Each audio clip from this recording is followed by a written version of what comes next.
नमस्कार, आपण पाहतात गाव खबर. 28 जानेवारी 2026 रोजी अजितदादा पवार यांच्या विमानाला सकाळी साधारण 8:30च्या दरम्यान अपघात झाला आणि यामध्ये त्यांचा मृत्यू झाला. त्यांच्याबरोबर इतर 4 जणांचाही या अपघातात मृत्यू झाला. पायलट, को पायलट, क्रू मेंबर, त्यानंतर त्यांचा बॉडीगार्ड असे एकूण सगळे 5 जण या विमान अपघातात मृत्युमुखी पडले. तर याच अनुषंगाने झेडपी आणि पंचायत समितीच्या निवडणुका काही दिवसावर येऊन ठेपलेल्या असतानाच ही एवढी मोठी दुर्घटना महाराष्ट्रासाठी खूप घातक होती. म्हणजे अजितदादा पवार हे राष्ट्रवादी काँग्रेस पक्षाचे सर्वेसर्वा होते आणि या त्यांच्या जाण्याने राष्ट्रवादी काँग्रेस परिवारावरच नव्हे तर सर्वच राजकीय पक्षांवरती दुःखाचं सावट पसरलं, महाराष्ट्रावरती दुःखाचं सावट पसरलं.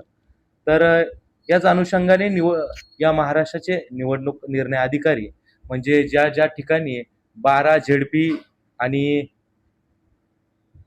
पंचायत समिती अशा ठिकाणी निवडणुका होणार आहेत, तर त्या निवडणुकांची तारीख साधारण 2 दिवसांनी पुढे ढकलण्यात आलेली आहे.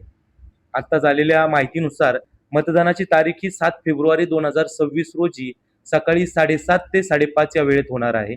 तर मतमोजणीची तारीख ही 9 फेब्रुवारी 2026 रोजी सकाळी 10 वाजल्यापासून पुढे असणार आहे.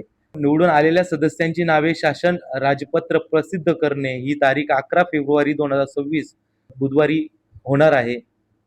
त्यानंतर जिल्हाधिकारी यांनी निवडणुकीच्या सुधारित कार्यक्रमाची सूचना प्रसिद्ध करण्याची तारीख ही 31 जानेवारी 2026 वार शनिवार असणार आहे.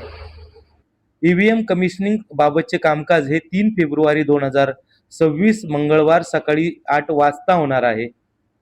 आणि मतदानाची जी मतदानाची जी तारीख आहे 2 दिवस पुढे ढकललेली आहे ती 7 फेब्रुवारी 2026 वार शनिवार सकाळी 7:30 ते 5:30 या वेळेत होणार आहे. आणि मतदान मोजणीची तारीख ही 9 फेब्रुवारी 2026 रोजी असणार आहे.